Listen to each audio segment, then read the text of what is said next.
Thanks for joining me today. In this video, we will continue configuring the Forcepoint Web Security Cloud solution. We will show and discuss the configuration from the perspective of a new administrator who is logging into the Forcepoint Cloud portal for the first time. This will include the policy configuration options such as web categories, file blocking, and data security. If you have any questions during this video, feel free to leave them in the comments section below, and don't forget to hit that like and subscribe button. Enjoy!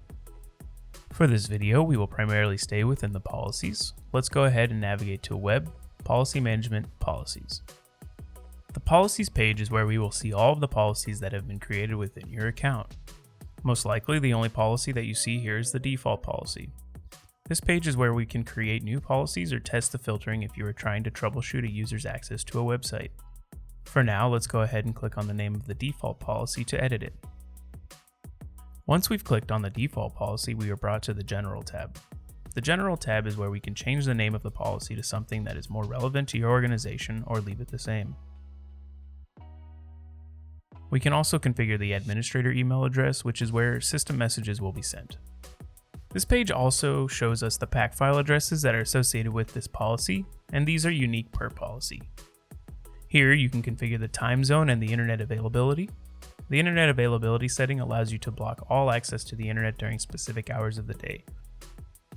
The confirm timeout, quota time, daily limit, and session length are configurations for the actions that we will discuss in more detail later. The last configuration on this screen is a checkbox at the bottom labeled Enable Search Filtering. This option helps to limit the number of inappropriate search results that are displayed to users when they are searching on search engines such as Google, Bing, etc. I do recommend enabling this option to help with the overall efficacy of the solution. So now let's move on to the Connections tab. The Connections tab is where we inform the cloud of your organization's network, like your headquarters or branch offices. You might already see something configured here from when we went through the Cloud Setup Wizard previously. The proxy connections is used to identify traffic from your organization's egress IP and applies the policy to that traffic.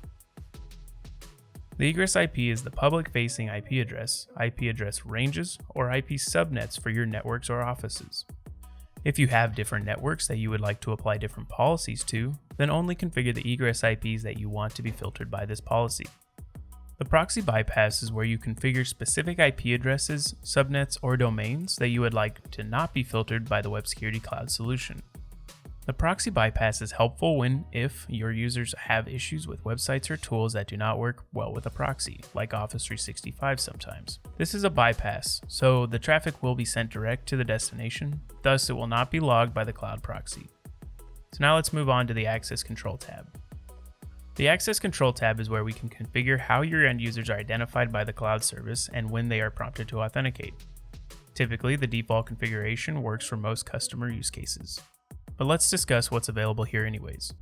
The Always Authenticate Users on First Access setting is the default setting and ensures that the cloud knows who the user is so that it can apply the correct policy. If you are using the Endpoint Deployment method or the Firewall Redirect method, then the users will already be identified by the endpoint or based on the egress IP. Let's discuss why the user would receive an authentication prompt. The user is connecting from an unknown IP address, or they are attempting to access a site that has the Require User Authentication action on it. The other options available configure the system to use different authentication methods. If you are using the Endpoint Deployment method, then the endpoint should be selected. The NTLM Transparent Identification where possible option will configure the solution to use NTLM for identification and as a fallback if the endpoint identification or the single sign-on fails. The NTLM option will not be available if you do not have any proxy connections configured on the Connections tab. The Secure Form-based authentication will display a logon form to the end user. Lastly, the Welcome page presents a configurable welcome page that will ask them to log in or register with the cloud service. User identification is key so that the cloud can apply the correct policy and log the user's activities. Now let's move on to the Endpoint tab. The Endpoint tab is where we can configure the endpoint that will be deployed to the user's machines. The first section here, Endpoint Installation, is where we can configure the solution to automatically deploy the endpoint to the users that connect to the cloud if they do not already have the endpoint. The Endpoint Pack Control section is where you can define which pack file the Proxy Connect endpoint will enforce. Refer to the General tab to see which pack files are available. The main difference between these pack files is which port the pack file is downloaded over. Typically, we do not recommend using the automatically install endpoint option. It is best practice to have more control over the installation and deployment of the endpoint. This page also only deploys the Proxy Connect endpoint, so if you want to deploy the Direct Connect endpoint, then you will need to deploy it manually or through SCCM or GPO. So for now, let's move on to the End Users tab. The End Users tab is where we will configure the users and groups that are assigned to this policy. At the top, the User Management section shows how many users are registered with this policy and allows you to invite or register end users. The Self-Registration section allows your users to register themselves if they are coming from one of your domains. Configure your domains here for the self-registration process. Finally, the Directory Synchronization section is where you can configure the groups that are assigned to the policy. This section will not show up until after you have installed and configured the Directory Synchronization tool. From here, let's move on to the meat and potatoes of the solution, the Web Categories tab. The Web Categories tab is where you will define what the users can do when they are browsing the internet. You can see a list of categories and subcategories that are available that can have actions applied to them to control how users interact with the internet. You might see that there are already some categories configured to block, and this is the default security template that we chose to use earlier during this Cloud Setup Wizard. The actions applied to these categories are customizable and allow you to be granular when defining your organization's web culture. You will see the actions that are available on the right-hand side. Let's discuss what each of these actions are so that you can understand how to use them. The allow access means that any website within the category is always accessible, regardless of if it exists in another category that has the block access action. This might seem confusing that a website can exist in two categories, but let me try to clarify this. This solution allows for the creation of custom categories to give more granularity to the admin. When a website is assigned to a custom category, it now exists in two categories, the original one and the custom one. When this recategorized website is accessed, the cloud will apply both actions to the request, so to not create a conflict, the cloud has an action hierarchy. The action hierarchy is as such: allow access, require user authentication, confirm, use quota, block access, do not block. For more information regarding action hierarchy, please refer to the article below titled Filtering Action Order. Now let's get back to what these different actions do. The allow access is essentially a whitelist action, always allow. The require user authentication will ask the user to authenticate themselves to confirm they are who they say they are before they can access the website. The confirm action will present the users with a block page asking them to confirm that they are accessing the site for work-related purposes. The use quota action will present the users with a block page asking them if they would like to use their quota time to access the website. The amount of time that a user can access the site is what we mentioned on the General tab earlier. This is 60 minutes in 10-minute increments by default. The block access will block or blacklist websites unless the website also exists in a category that has the allow access action.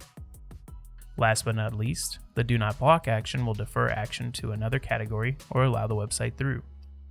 Underneath these actions, you will also see the SSL decryption options. Let's take a moment to discuss the SSL decryption capabilities of this solution. If you look here at the top, you will see the checkbox to enable the SSL decryption for this policy. It is recommended that you enable this feature as this will open a wider range of protections and features.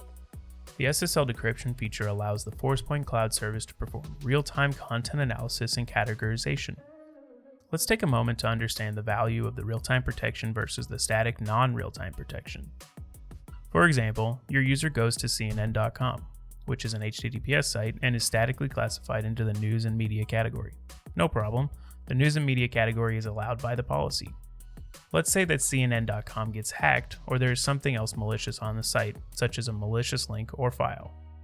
Without the SSL decryption feature enabled, the site will only use the static classification regardless of this new threat, thus leaving your user unprotected. Now let's say that we have the SSL decryption feature enabled. When the user goes to CNN.com, the ACE engine, the Advanced Classification Engine, analyzes and categorizes in real time the code and resources of the site. It will see the malicious links or files and block the user from accessing the site, thus protecting your user. Let's take a moment to understand what the ACE engine is. The Advanced Classification Engine, known as ACE, improves threat defenses by identifying and classifying information to deliver real-time security protection across all Forcepoint's web security and email security solutions. ACE uses 8 threat assessment areas and a unique composite scoring process that enables our solutions to protect against the most advanced zero-day attacks and APTs. For more information regarding the ACE engine, please refer to the documentation below titled Forcepoint ACE Engine. To sum all of this up, it is recommended to enable SSL decryption to protect your users and give your organization the granularity and visibility into your users' traffic.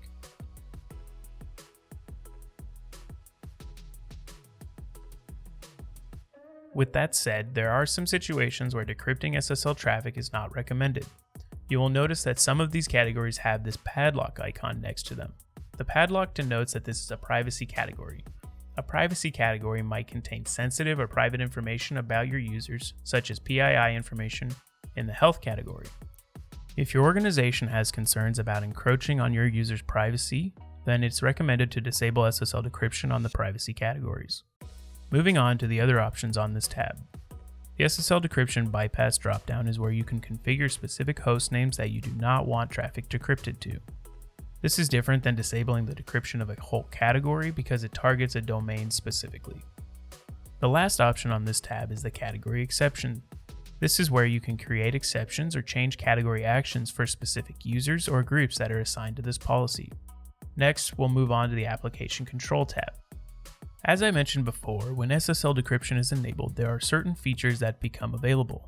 When SSL decryption is enabled, the application control section allows you to disable specific functionality on certain applications or websites.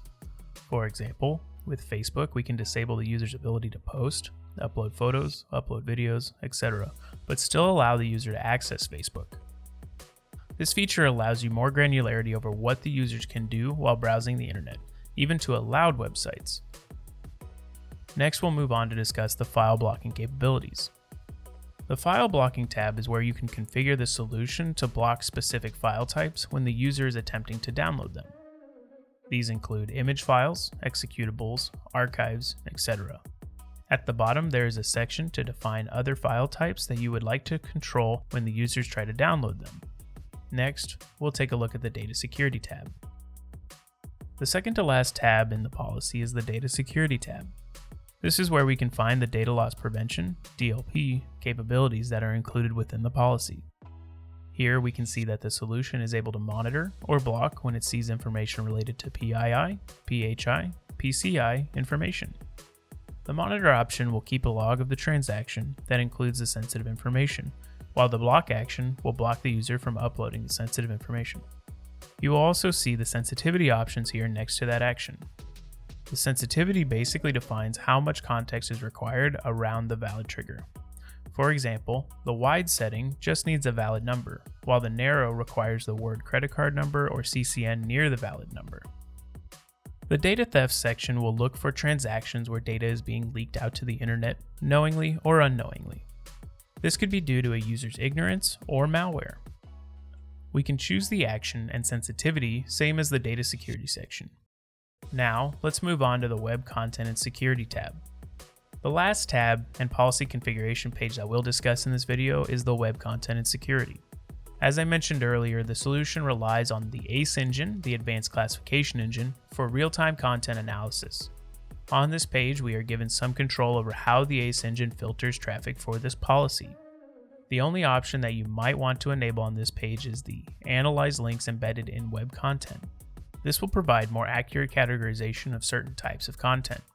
This is good at finding malicious links embedded in hidden parts of a page, and in detecting pages returned by image servers that link thumbnails to undesirable sites. The next section is the file type analysis options, where you can enable the ACE engine to analyze image files and multimedia files. At the very bottom of the page, you will also see where you can configure the analysis exceptions. That's it for the policy configuration options. There is one account setting that we could enable, but I'm going to leave that for its own video, and that's going to be the advanced malware detection feature.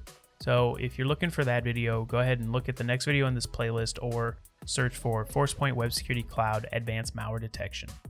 Thanks for watching this video where we were able to show and discuss the policy configuration options of the Forcepoint Web Security Cloud solution.